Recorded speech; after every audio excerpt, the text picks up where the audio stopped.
మన దేశంలో స్త్రీ శక్తి గురించి ఎంత చెప్పుకున్నా తక్కువే. మహిళలు తలుచుకుంటే ఏదైనా సాధించగలరు. ఎటువంటి సిచ్యువేషన్లోనైనా మొక్కవోని ధైర్యంతో ఎదుర్కోగలరు. అలా ఉన్నత స్థానాలను అధిరోహించిన ధీరవనితలు ఎంతోమంది మన దేశంలో ఉన్నారు. పురుషులకు ధీటుగా అంతకంటే ఎక్కువగా మహిళలు అన్ని రంగాల్లో కీర్తి పతాకాలు ఎగురవేస్తున్నారు. అందులో ఒకరు అమెరికాలో తెలుగు సంఘం టాటాకు ప్రెసిడెంట్గా సేవలందిస్తున్న ఝాన్సీ రెడ్డి. ఈరోజు మన ఎన్ఆర్ఐ టైమ్ టు టాక్లో విశిష్ట అతిథి. మేడం నమస్తే. మీ సొంత గ్రామం, మీ తల్లిదండ్రుల గురించి మా ప్రేక్షకులకు ఒకసారి తెలియజేయండి. ఫస్ట్ ఆఫ్ ఆల్ మీ ప్రేక్షకులందరికీ నమస్కారం. నా పేరు ఝాన్సీ రెడ్డి అండ్ మాది అంటే నేను పుట్టిన చొప్పగడ్లపాలెం. మా ఫాదర్దేమో బనగళ్ళపాడని అక్కడ మదిర ఎరుపాలెం దగ్గర ఉంటుంది. అంటే మా అమ్మమ్మ గారు మా మదర్ వాళ్ళ ఊరు, మా నాన్న వాళ్ళ ఊరు పక్కకే ఉంటుంది. సో అక్కడ నేను అంటే అమ్మమ్మ గారు ఊరు చొప్పగడ్లపాలెంలో పుట్టాను. మా నాన్నగారిదేమో పక్కనే బనగళ్ళపాడని, వాళ్ళది కూడా రైతు కుటుంబం, గ్రామాలు, పక్క గ్రామాలు. మంచి వ్యవసాయదారుల కుటుంబం నుంచి వచ్చారు మీరు. అక్కడి నుంచి మీ విద్యాభ్యాసం ఎలా జరిగింది? అంటే మా మదర్ వాళ్ళదేమో ఫార్మింగ్ కమ్యూనిటీ, అంటే వాళ్ళు మా తాతగారు ఫార్మరు. మా జేజనానేమో పటేల్గిరి అని అక్కడ చాలా పాపులర్. పటేల్గిరి అంటే అప్పుడు ఆ రోజుల్లో లీడర్ ఆఫ్ ద టౌన్, వాళ్ళ సమస్యలకు ఇక్కడ స్పందించి పరిష్కారాలు చూపిస్తూ పటేల్గిరి వ్యవస్థ ఉండేది. వాళ్ళకంటే చాలా ఊళ్ళు పటేల్గిరి ఉండేది మా జయజనానికి. సో మా ఫాదర్ కూడా అంటే బాగా సోషల్ వర్క్ చేశారు ఆ ఊర్లో. సో మాది ఏంటంటే మా ఫాదర్ సైడ్ అంతా పొలిటికల్ బ్యాక్గ్రౌండ్, వ్యవసాయమే కాకుండా. అంటే ఏదైనా ఎన్నికలలో పోటీ చేశారా, లేకపోతే అక్కడ ఊళ్ళో అక్కడ పంచాయత్ అంటే ఇప్పుడు ప్రెసిడెంట్, పటేల్గిరి, సర్పంచ్ ఇట్లా ఉండే పదవుల దాకా వచ్చారు. ఆ తర్వాత మీ చిన్నతనంలో మీ విద్యాభ్యాసం ఎలా జరిగింది? అంటే పల్లెటూరు నుంచి చదువుకున్న ఒక అమ్మాయి ఈరోజు యుఎస్కి వెళ్ళి అక్కడ ఒక అత్యున్నతమైన స్థానంలో మీరు ఉన్నారు. సో దీని వెనకాల మీ ఎడ్యుకేషన్ ఎలా స్టార్ట్ అయింది? అంటే ఒక విలేజ్లో మీరు పుట్టి పెరిగారు, అక్కడి నుంచి ఒక్కొక్క మెట్టు ఉన్నత శిఖరాల వైపు వెళ్ళారు. మీ విద్యాభ్యాసం ఎలా సాగింది? మీ చిన్నప్పుడు సంఘటనలు ఒక్కసారి గుర్తు చేసుకోండి. ఇక్కడ 6వ తరగతి వరకు చదివాను ఇండియాలో.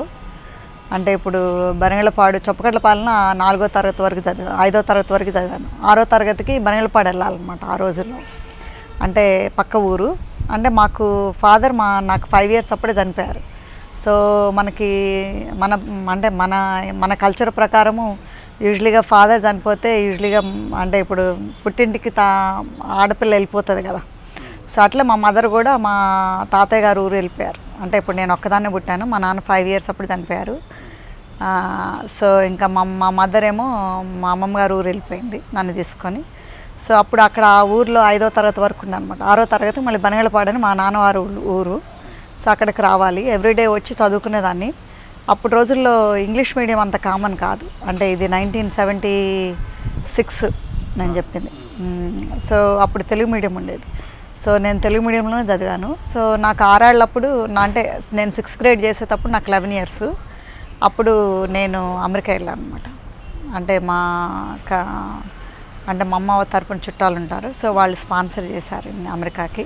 అప్పుడు ఏం చదువుకుంటున్నారు? అప్పుడు 6వ తరగతి. అంటే చిన్నప్పుడే మీరు యూఎస్కి వెళ్ళిపోయారు. మిగతా ఎడ్యుకేషన్ మొత్తం అక్కడ కంటిన్యూ చేశారా? అక్కడే కంటిన్యూ చేశాం. 6వ తరగతి తర్వాత ఏమైందంటే నేను ఇక్కడ తెలుగు మీడియం కాటాన మళ్ళీ అమెరికా వెళ్ళిన తర్వాత ఇంగ్లీష్ రావట్లేదని మళ్ళీ వెనక్కేసారనమాట. అంటే బీ ప్రమోషన్ వచ్చింది. 4th gradeలో స్టార్ట్ చేశారు, 4th classలో. సో 4th class నుంచి మళ్ళీ 6 నెలల్లో కొంచెం ఇంగ్లీష్ రావడంతో మళ్ళీ 5th class చేశాను అనమాట. సెలవులకని ఇండియాకి వచ్చామన్నమాట. అంటే అప్పుడు అంతకుముందు కూడా వచ్చాము ఇండియాకి సెలవుల్లో. అంటే మీరు వెళ్ళిన తర్వాత ఆఫ్టర్ 4-5 years తర్వాత తిరిగి మళ్ళీ ఇండియాకి వచ్చుంటారు. అంటే నేను 10th gradeలో ఉన్నప్పుడు సెకండ్ టైం మేము ఇండియా రావటం. ఫస్ట్ టైము 80లో వచ్చాము. అంటే 77లో వెళ్ళిన తర్వాత మళ్ళీ 80లో వచ్చాము ఇండియాకి వాపస్. అంటే చూడటానికి అమ్మమ్మ తాతయ్యని, మళ్ళీ అందరినీ అంకుల్స్ ఆంటీస్ని. సో మళ్ళీ 82లో సమ్మర్ హాలిడేస్ కానీ వచ్చాము. అప్పుడు ప్రపోజల్ కుదరటం, మా వారి ప్రపోజల్ వచ్చిందనమాట.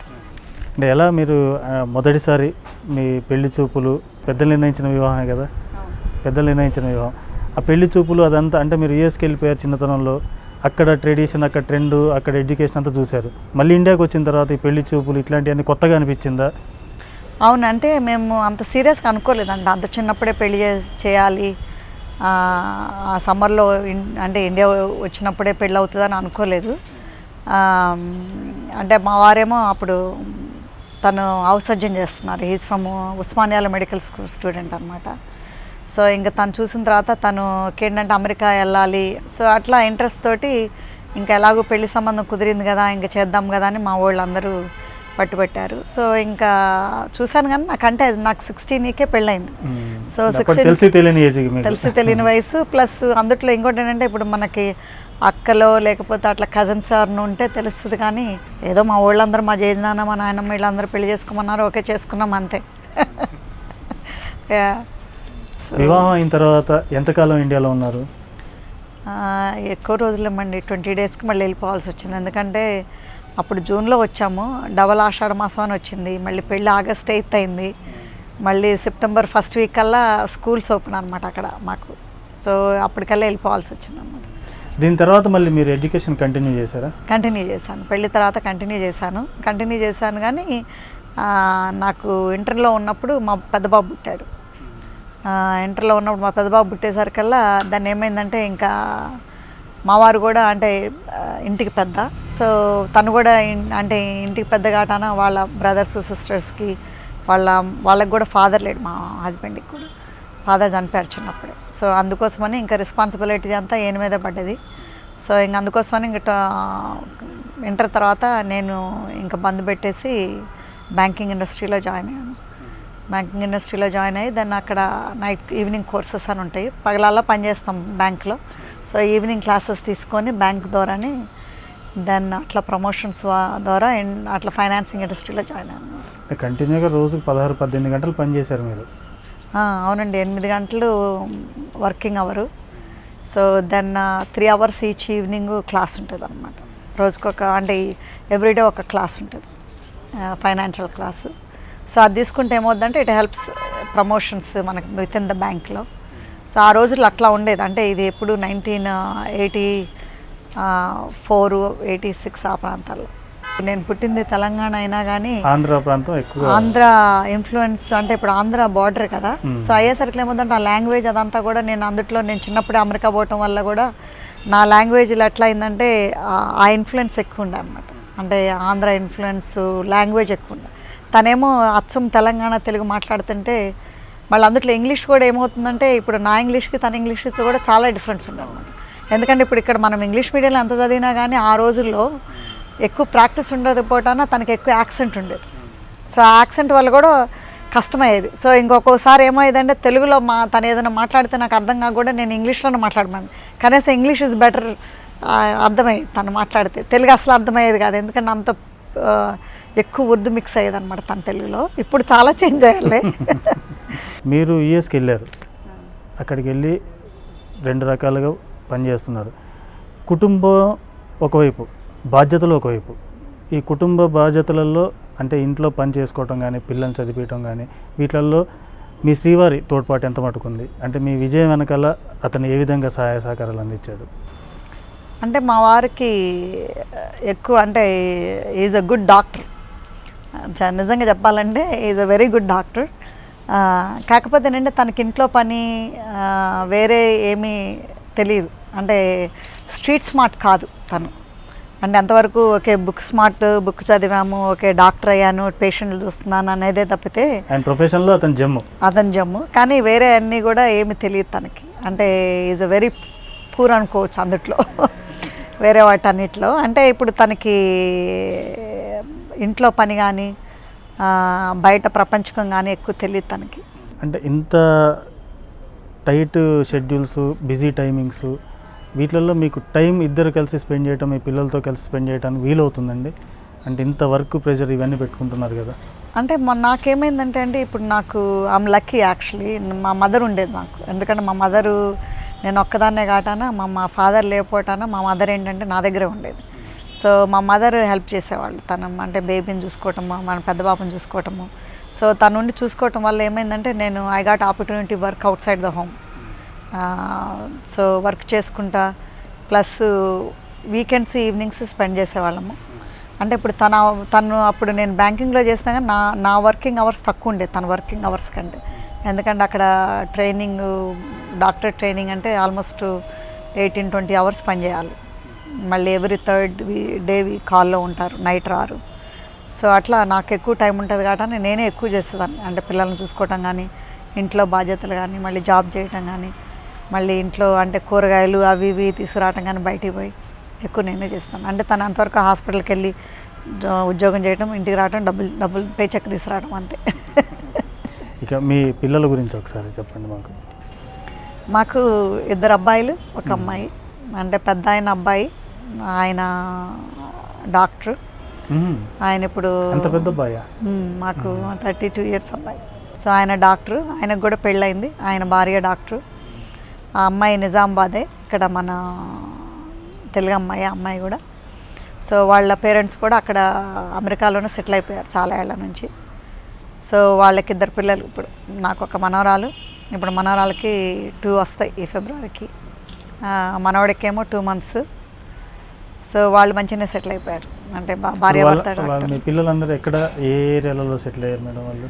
అంటే ఇప్పుడు పెద్ద ఆయనేమో కాలిఫోర్నియాలోనే ఉంటాడు, మాకు దగ్గరలోనే, ఒక 40 minutes దూరంలో. అమ్మాయి కూడా కాలిఫోర్నియాలోనే ఉంటుంది, కాకపోతే మాకు 3 గంటల డ్రైవ్ అనమాట.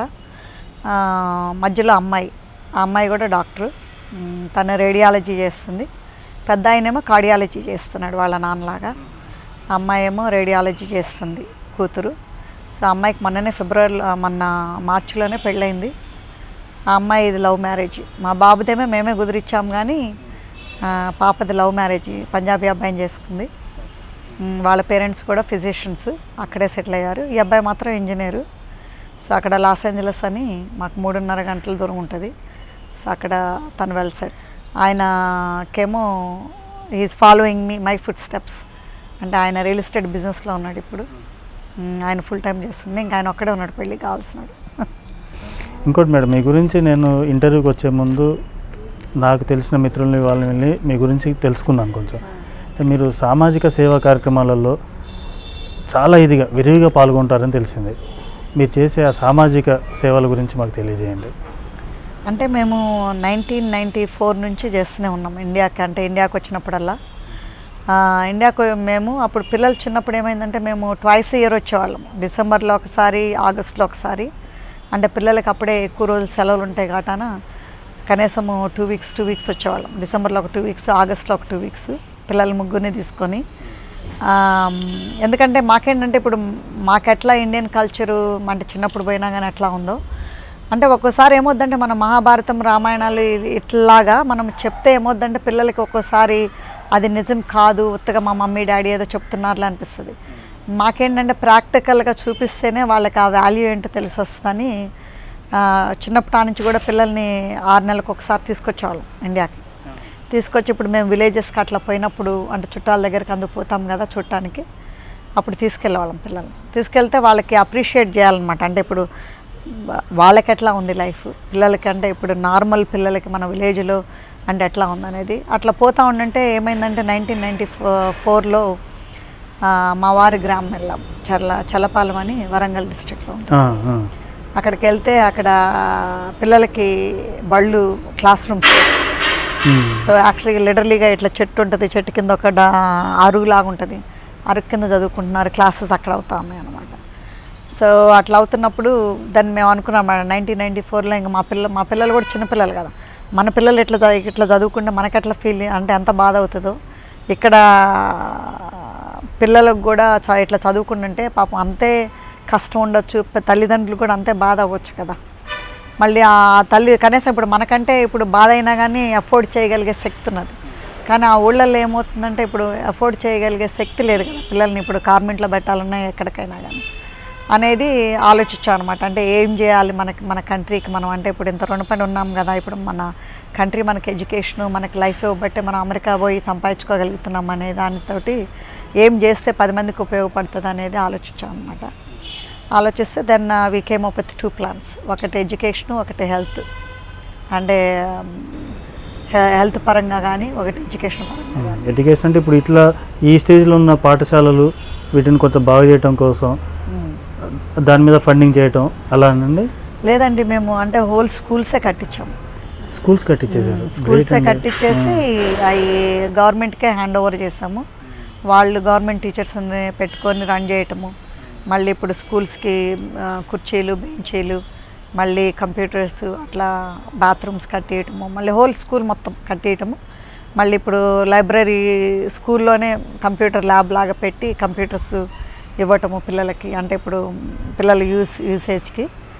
సో అట్లా చేసాం అన్నమాట స్కూల్స్లో. ఇప్పుడు చల్లపాలెంలో ఒక స్కూల్ చేసాము, మళ్ళీ కాచుకల్లో ఒక స్కూల్ చేసాము, మళ్ళీ కమ్యూనిటీ హాల్ అని గోపాలగిరిలో ఒకటి చేసాము. అవన్నీ పక్క ఊళ్ళన్నీ మా వారి వాళ్ళ ఫాదర్ ఊర్లు అనమాట. మళ్ళీ తోరూరులో హనుమాన్ల పాపిరెడ్డి మెమోరియల్ హాస్పిటల్ అని ఒకటి కట్టించాము. సో అది పెద్ద హాస్పిటల్. ఎందుకంటే ఆ హాస్పిటల్ కట్టించినప్పుడు కూడా ఏమైందంటే, మేము 1998లో వచ్చినప్పుడు అక్కడ అంటే ఇంక అప్పటికే మా పిల్లలు కొంచెం హై స్కూల్కి వచ్చే టైం అనమాట. సో అప్పుడు చూస్తూ ఉండంటే చాలామంది స్త్రీలు బాగా ఇబ్బంది పడుతున్నారు, అంటే డెలివరీస్కి గర్భిణీ స్త్రీలు. అక్కడ నుంచి ఇప్పుడు ఊళ్ళ దగ్గర నుంచి మన వరంగల్ వచ్చేసరికల్లా మొటాలిటీ రేట్ ఎక్కువ అయిపోతుంది. అంటే మధ్యలో పిల్లలు పుట్టి చచ్చిపోవటము, లేకపోతే ఈ తల్లులకి డెలివరీ రాంగ్ అయ్యి ఏదైనా అవ్వటము, అట్లా అవుతుంటే దాన్ని మనం ఏం చేస్తే ఒక 10 మందికి, అంటే మాకేంటంటే ఒక్కళ్ళకి ఇంపాక్ట్ అయ్యే కాడికంటే మాకేంటంటే 10 మందికి చేస్తే కనీసం ఆ 10 మందిలో ఒక్కళ్ళకైనా ఇంపాక్ట్ అవుతుందని. ఇప్పుడు మనం ఒక్కళ్ళకి హెల్ప్ చేసాం అనుకోండి, ఆ ఒక్కళ్ళు ఫెయిలియర్ అయ్యారనుకోండి, మన ఎఫర్ట్ బికమ్ 0. 10 మందికి ఉపయోగపడే పని చేసాం అనుకోండి, 10 మందిలో కనీసం ఒక్కళ్ళైనా ఉపయోగపడితే మళ్ళీ వాళ్ళ ఫ్యామిలీ బాగుపడుతుంది, వాళ్ళ గ్రామం బాగుపడుతుంది అన్నమాట. సో అట్లా హనుమాన్ల పాపిరెడ్డి హెల్త్ సెంటర్ అని కట్టించాము 2000లో. అది ఇప్పుడు ఆల్మోస్ట్ 30+ బెడ్ అయింది. మంచిగానే చేశారు అక్కడ. అంటే ఇప్పుడు గర్భిణీ స్త్రీలకి సర్జరీస్ అవుతాయి, మళ్ళీ పిల్లలు పుట్టుకున్న ఆపరేషన్ చేస్తారు అక్కడ. సో ఇప్పుడు అంతా మంచిగా ఉంది హెల్త్ ఫెసిలిటీ అక్కడ. ఎంతోమంది డబ్బే ధ్యేయంగా విదేశాలకు వెళ్ళిపోతుంటారు, ఉద్యోగాలు సంపాదిస్తారు, లెక్కలేనంత ఆస్తిపాస్తులు సంపాదిస్తారు. కానీ సేవ మార్గంలోకి వచ్చే వాళ్ళు అరుదుగా ఉంటారండి. దేవుడు వీళ్ళను సమాజ సేవ కోసమే పంపిస్తారు. అలాంటి ఒక సేవకురాలు మీరు నిజంగా role model madam. Hats off. మా యోయో టీవీ మీకు హ్యాట్స్ ఆఫ్ చెప్తుంది. ఇన్ని సేవా కార్యక్రమాలు చేస్తూ ఇంత సింపుల్గా, ఇంత బోల్డ్గా మీ చిన్ననాటి నుంచి కూడా ఇప్పటి జరిగిన అన్ని విషయాలు మేము అడుగుతున్న ప్రతిదానికి చక్కగా సమాధానం చెప్పారు. ఇటువంటి సేవలు చేస్తున్నప్పుడు మీ పిల్లల్ని కూడా దీంట్లో ఇన్వాల్వ్ చేస్తున్నారా? అంటే ఇప్పుడు ఏమొద్దంటే అండి, ఇప్పుడు ఈ కార్యక్రమం అనేది మాతో పాటు ఆగకూడదు, అంటే మాది కంటిన్యూ అవ్వాలి. అంటే ఇప్పుడు కంటిన్యూ అవ్వాలంటే ఏంటంటే, ఇప్పుడు మన పిల్లలకి ఓకే నాన్న స్కూల్ ఇక్కడ కట్టించిండు, మమ్మీ ఇక్కడ స్కూల్ కట్టించింది అని చెప్పటం కంటే కూడా మా ఒక్క గ్రామాలు, అంటే ఇప్పుడు నేను వచ్చింది అటు సైడు, అంటే ఇప్పుడు ఖమ్మము, మధిర అటు సైడు. సో అటు సైడ్ కూడా మా నాన్న పేరు మీద స్కూల్ కట్టించాం, మా నాన్నగారు విలేజ్లో. మళ్ళీ మా వారు అమ్మమ్మ వాళ్ళ విలేజ్ సోలిపేట అని ఉంటుంది, అక్కడ ఒక స్కూల్ కట్టించాము. సో వీటన్నిటికి కూడా మనం పిల్లలకి ఓకే పలానా దగ్గర మనకి స్కూల్ కట్టించాము, పలానా గ్రామంలో మన పిల్లలకి హెల్ప్ చేస్తాం అనే కాడికంటే కూడా వాళ్ళకి యాక్చువల్గా కళ్ళారా చూపిస్తేనే వాళ్ళకి బిలీవబుల్గా అదొక స్టోరీ టెల్లర్ లాగా లేకుండా ఉంటుంది అనమాట.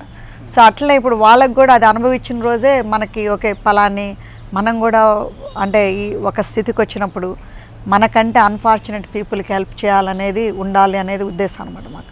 సో అందుకోసమని మేము ఎప్పుడు కూడా ఎగ్జాంపుల్ నేను ఒకటి చెప్తాను. మా పాప ఐ థింక్ అప్పుడు 8 years అనుకుంటా దానికి. అప్పుడే మేము స్కూల్స్ ఇవన్నీ కట్టిస్తూ ఉన్నాం అనమాట. అప్పుడు మా ఇల్లు కూడా అమెరికాలో మేము ఇల్లు కట్టిస్తూ ఉన్నాం, అంటే సెకండ్ హౌస్ అనమాట. కట్టిస్తూ ఉండంటే ఢిల్లీ వెళ్ళాం. ఢిల్లీ వెళ్తే అది లైట్ ఫిక్చర్స్ అవన్నీ ఉంటాయి కదా, చాండ్లియర్స్. చాండ్లియర్ షాప్కి వెళ్తే అది 6 లక్షలు అని చెప్పారు ఆ రోజులో ఒక చాండ్లియర్ ఇంటికి. సో అయితే మా అమ్మ ఇమీడియట్గా నేను అది రేట్ అడుగుతుంటేనే చెప్తుంది, మామ్ ఇది ఎందుకు కొంటున్నావు, 6 lakhs పెడితే మనకు 2 schools వస్తాయి కదా. అంటే you can see how much impact అంటే that can become for children. అంటే మనం ఈ స్థితి ఇదంతా అట్మాస్ఫియర్ అదంతా చూసిన తర్వాత పిల్లలకంటే ఇప్పుడు చాలామంది ఆ ఏజ్లో ఏమంటారు, ఓకే నా ఇల్లు నాకు లగ్జరీగా ఉండాలి అని అనుకుంటారు, అంటే పిల్లలు ఆ వయసులో. ఇప్పుడు మా అమ్మాయికి ఏంటంటే ఆ చిన్నప్పటి నుంచి అది ఎందుకు వచ్చిందంటే బికాస్ మనం పిల్లల్ని కూడా ఇన్వాల్వ్ చేస్తున్నాం కాబట్టి అని. ఇప్పుడు మాకు కూడా ఏమొద్దంటే, ఇప్పుడు మేము కూడా చేయడబుల్ ఒక ట్రస్ట్ పెట్టి ఆ ట్రస్ట్కి ఇంత ఇన్కమ్ అని వేసి ఆ ట్రస్ట్ మేము చనిపోయిన తర్వాత కూడా అది రన్ అవ్వాలి, ఇట్లని చారిటబుల్ వర్క్ చేయాలని. That is our aim. ఇప్పుడు ఇన్ని కార్యక్రమాలు చేస్తున్నారు మీరు మీ సొంత ఊరికి పోయినప్పుడు అక్కడ మీ పూర్వీకులకు సంబంధించిన వాళ్ళు, మీ బంధువులు ఎవరైనా మిమ్మల్ని గుర్తించి మీ మంచితనాన్ని వాళ్ళు ఎలా రిసీవ్ చేసుకుంటున్నారు? వాళ్ళు అంటే ఇప్పుడు మా ఫాదర్ ఎక్కువ యాక్టివ్ ఉండేవాడు అనమాట. అంటే especially when it comes to poor people. అంటే ఇప్పుడు అక్కడ హరిజనులకి ఒక కాలనీ లాగా తయారు చేశారు అప్పుడు మా father. I think that's one of the reason also he got killed. అంటే తను సూసైడ్ కాదు, అంటే తను ఎవరో చంపారు పాన్ లేదా పెట్టి. ఇప్పుడు కూడా మా ఫాదర్ ఊరు పోతే అక్కడ రామ్మోహన్ రెడ్డి కాలనీ అని ఉంటుంది అనమాట. సో మా ఫాదర్ది ఎక్కువ జీన్స్ వచ్చినట్టున్నాయి నాకు కూడా. అట్లనే ఇప్పుడు వాళ్ళు అంటారన్నమాట, మళ్ళీ రామ్మోహన్ రెడ్డి గారు అంటే మా నాన్న పేరు రామ్మోహన్ రెడ్డి గారు. సో మళ్ళీ రామ్మోహన్ రెడ్డి మీ నాన్నగారిని చూసుకుంటారు వాళ్ళు, చూస్తున్నారు. సో అందుకోసమని వాళ్ళకి ఏంటంటే ఓకే మా రామ్మోహన్ రెడ్డి గారు పలానా ఏళ్ల క్రితం చనిపోయినా కానీ ఓకే ఆయన రూపకంలో వాళ్ళ బిడ్డ వచ్చి చేస్తుంది. ఎందుకంటే ఇప్పుడు నేను స్కూల్ కట్టించాను, మళ్ళీ అక్కడ స్కాలర్షిప్స్ ఇస్తాం అనమాట. మళ్ళీ ఇప్పుడు we want implement adopt a village. అంటే ఇప్పుడు అడాప్ట్ అ విలేజ్ అంటే ఇప్పుడు కనీసం మన ఊరితో మనం స్టార్ట్ చేస్తే రేపు మనల్ని చూసి ఇంకొకళ్ళు చేస్తారు అని. ఇంత కష్టపడుతున్నారు, ఇన్ని సేవా కార్యక్రమాలు చేస్తున్నారు, మీకంటూ స్వతహాగా ఇంకేమన్నా హాబీస్ ఉన్నాయా? అంటే ఇప్పుడు హాబీస్ అంటే ఇప్పుడు నాకు gardening work hobby. Gardening work చేస్తారు మా ఇంట్లో. అంటే ఇప్పుడు మాకు గ్రీన్ హౌస్ ఉన్నది మా ఇంట్లో అమెరికాలో. ఆ గ్రీన్ హౌస్లో అన్ని సపోటా, రేగు చెట్టు, కరేపాకు, ములక చెట్టు మన దగ్గర తీసుకెళ్ళేసారా? మన దగ్గర నుంచి తీసుకెళ్ళి వేసి మల్లెపూలు, కనకాంబరాలు, విరజాజులు అవన్నీ కాపిస్తాను అనమాట. That is my hobby. And ఎందుకంటే ఇప్పుడు ఒక చెట్టు పెట్టాం అనుకోండి, ఆ చెట్టుని మనం రోజు చూస్తాం, దానికి నీళ్లు పోస్తాము, దాన్ని నర్చ్ చేస్తాము, అది గ్రో అవుతుంది. ఈరోజు ఆకులు పూస్తుంది, మళ్ళీ పువ్వు పూస్తుంది, మళ్ళీ రేపు కాయలు ఇస్తుంది. అంటే I enjoy the nature of looking at something that is growing. So అట్లనే I enjoy that on my free time అనమాట. అక్కడ మీరు కల్చరల్ యాక్టివిటీస్లలో కూడా సేమ్ ఇంతే ఫోర్స్గా వర్క్ చేస్తుంటారు ఎప్పుడు? ఈ బతుకమ్మ ఉత్సవాలు, మన తెలుగు ఉత్సవాలు ఏ జరిగినా కానీ ప్రముఖ పాత్ర మీదే. లాస్ట్ 15 years నుంచి ఈ నేషనల్ ఆర్గనైజేషన్లో I was very heavily involved. మళ్ళీ అక్కడ ఎడ్యుకేషన్ సెక్టర్లో కూడా ఇన్వాల్వ్డ్ నేను. అంటే ఇప్పుడు యూసీ మర్సిడ్ అని ఉంది మాకు అక్కడ. అక్కడ కూడా మేము $1 million పెట్టి మా ఓన్ మనీ $1 million డొనేట్ చేసాము ఆ యూనివర్సిటీకి. అక్కడ హెల్త్ సెంటర్ కట్టాము. సో అది అంటే మా ఏరియాలో ఉన్న జనాలు, అంటే ఇప్పుడు మేము మన మాతృభూమికి మేము సాయం చేసాము, కానీ ఇప్పుడు మనం అక్కడ డబ్బు సంపాదించుకున్నందుకు కూడా అక్కడ కూడా చేయాలని అంతకుముందు కొన్ని స్కాలర్షిప్స్ ఇచ్చాం అనమాట కాలేజెస్, అంటే హై స్కూల్స్లో. మళ్ళీ స్పోర్ట్స్ వాళ్ళకి అట్లా స్కాలర్షిప్స్ ఇచ్చాము మా ఊళ్ళల్లో. సో మళ్ళీ మొన్న 1992 అంటే యాక్చువల్లీ 2000 ప్రాంతాల్లో మాకు అక్కడ యూనివర్సిటీ అని వచ్చింది మా వ్యాలీకి. అంటే మాకు 90 miles ఉంటుంది. సో అక్కడ ఆ ఏరియా పీపుల్ అందరికీ యూనివర్సిటీ లేకుండా అంతకుముందు, అంటే యూనివర్సిటీ ఉంది కాలిఫోర్నియాలో, కానీ 3 గంటలు పోవాలి, అందుబాటులో లేదు. సో అందుకోసం దగ్గరలో యూనివర్సిటీ ఓపెన్ చేసినప్పుడు మేము $1 million డొనేట్ చేసి అక్కడ హెల్త్ సెంటర్ కట్టించాం అనమాట మా వారి పేరు మీద. సో ఇప్పుడు అక్కడ ఆ ఫెసిలిటీ అందరూ ఆ క్యాంపస్లో ఉన్న స్టూడెంట్స్ అందరూ యూజ్ చేసుకుంటారు. సో మళ్ళీ అక్కడ నేను బోర్డ్ ఆఫ్ డైరెక్టర్ని కూడా అదే క్యాంపస్లో. సో అట్లా అంటే I want involved in the health area and social work area. అలాగే నాన్నగారు రాజకీయాల్లోకి వచ్చి ఇంకా ఎంతో ఉన్నత స్థానానికి రావాల్సిన టైంలో అతను కీర్తిశేషులు అయ్యారు. ఆ ప్రస్థానాన్ని మీరు కొనసాగించాలని ఎప్పుడైనా అనిపించిందా? లేదండి, నాకు ఎంతవరకు నాన్నగారు లాగానే సోషల్ వర్క్ చేద్దాము, అంటే స్పెషలీ నీడెడ్ పీపుల్కి అనేదే ఉన్నది సో ఫారు. సో దాని మీదే నేను వర్క్ చేస్తూ ఉన్నా. సో అట్లనే అమెరికాలో, ఇండియాలో కూడా ఆ సోషల్ వర్క్ మీద కాన్సన్ట్రేట్ చేస్తూ ఉన్నాము. బట్ ఇన్ ద ఫ్యూచర్లో నాకు అంటే ఒక గోల్ ఉందన్నమాట. అంటే ఇది మా పిల్లలు అంటే ఆల్మోస్ట్ నేను అనుకోని కూడా 8 years అయిపోయింది. అంటే అప్పుడు పిల్లలు చిన్నపిల్లలు, ఇంకా వాళ్ళ బాధ్యతలు ఇంకా అవ్వలేదని ఇంకా చేయలేదు. ఎందుకంటే ఇప్పుడు మనము ఇండియా వచ్చి ఎక్కువ రోజులు ఉండి అది చేయాల్సిన ప్రాజెక్ట్ అనమాట. ఆ ప్రాజెక్ట్ ఏంటంటే నా డ్రీమ్ ప్రాజెక్టు మన ఫీమేల్ చైల్డ్ని రెస్క్యూ చేయాలని. అంటే ఇప్పుడు మన పెద్ద దేశం ఇండియా దేశము, కాకపోతే ఏంటంటే ఆడపిల్లల్ని వాల్యూ లేదు. లేదు, గర్భిణీగా ఉన్నప్పుడే చంపేస్తున్న సంఘటనలు ఇప్పటికీ చూస్తుంటాం మనం. భ్రూణ ఫీమేల్ హత్యలు. చైల్డ్కి వాల్యూ లేదు. నాకేంటంటే ఎప్పుడైనా మన ఫీమేల్కి ఒక స్థానం అంటూ కల్పించాలి మన ఈ ప్రపంచకంలో, ఈ సొసైటీలో అనేది నా తాపత్రయం. సో ఎంతవరకు సక్సెస్ అవుద్ది అనేది తెలియదు, తప్పకుండా బట్ అవుతుంది really madam, working on it అనమాట. తప్పకుండా అవుతాయి, మీరు సక్సెస్ అవుతారు. సో అట్లా అంటే ఇప్పుడు అన్వాంటెడ్ ఫీమేల్ చైల్డ్ని కానీ ఇప్పుడు కొంతమంది అంటే ఇప్పుడు మనకి హైదరాబాద్లో చాలా ఆర్ఫనేజెస్ ఉన్నాయి. ఇప్పుడు అటు ఖమ్మం వైపు మనము వరంగల్ వెళ్ళే రోడ్డు వైపు అటువైపు తక్కువ ఉన్నాయి. సో అక్కడ ఎక్కువ జరుగుతున్నది. అంటే ఇప్పుడు I have done a study అనమాట. ఇక్కడ అంటే ఏ ఏరియాలో తక్కువ ఉన్నది, ఏ ఏరియాలో కూడా ఆడపిల్లల్ని అమ్ముతున్న సంఘటనలు చూస్తున్నాం మనం. అవునండి, మొన్న ఎప్పుడు లాస్ట్ డిసెంబర్లో మేము వచ్చినప్పుడు యాక్చువల్లీ మా డాటర్ కూడా వచ్చింది నాతో పాటు. వచ్చినప్పుడు అదే చెప్తుంది తను, న్యూస్ పేపర్లో ఇద్దరు తండ్రులే అమ్ముకున్నారండి ఆడపిల్లల్ని. తాగుడుకు బానిసలయ్యి, దురలవాట్లకు బానిసయ్యి, ఆడపిల్లలను పోషించలేక. సో అదే అది ఎందుకు అమ్ముకున్నారు అని మేము అది ఆరాధిస్తే దాన్ని అఫోర్డ్ చేయలేక పేరెంట్స్. సో అలాంటి పిల్లల్ని కూడా మేము ఫీమేల్ ఆర్ఫనేజ్ పెడితే అలాంటి పిల్లల్ని రెస్క్యూ చేయాలి. ఎందుకంటే ఇప్పుడు పాపం వాళ్ళకి కూడా ఇష్టం ఉండదు కదా ఆడపిల్లలకు కూడా. సో అట్లా రెస్క్యూ చేసి కాపాడాలి, వాళ్ళకు కూడా ఒక వాళ్ళ కాళ్ళ మీద వాళ్ళు బతికేటట్టు చేయాలి అనేది. మనకు డబ్బులు లేకుండా పర్వాలేదు కానీ ధైర్యం ఒకటి, ఆత్మసాక్షి ఒకటి కోల్పోకూడదు. అది కోల్పోతే నిజంగా పూర్ పర్సన్ కింద లెక్క. డబ్బు లేక కాదండి ప్యూర్ పర్సన్ అయ్యేది, ఈ రెండు కోల్పోతేనే పూర్ అయిపోతారు. చక్కగా చెప్పారండి. మీరు చెప్తుంటే మీ కళ్ళల్లో ఒక చన్నటి కన్నీటి జార కనిపిస్తుంది, ఒక విప్లవ స్ఫూర్తి కనిపిస్తుంది, మీ ముఖంలో ఒక శక్తి కనిపిస్తుంది, ఒక మహిళా శక్తి, మహిళా ఆలోచన వృధా పోదు. థ్యాంక్ యూ అండి. ఎన్ఆర్ఐ టైమ్స్ కార్యక్రమంలో విశిష్ట అతిథిగా పాల్గొని మేము అడిగిన అన్ని ప్రశ్నలకి చక్కగా సమాధానం చెప్పి మీ సామాజిక సేవల గురించి కూలంకుషంగా వివరించారు. Thank you very much madam. Thank you అండి.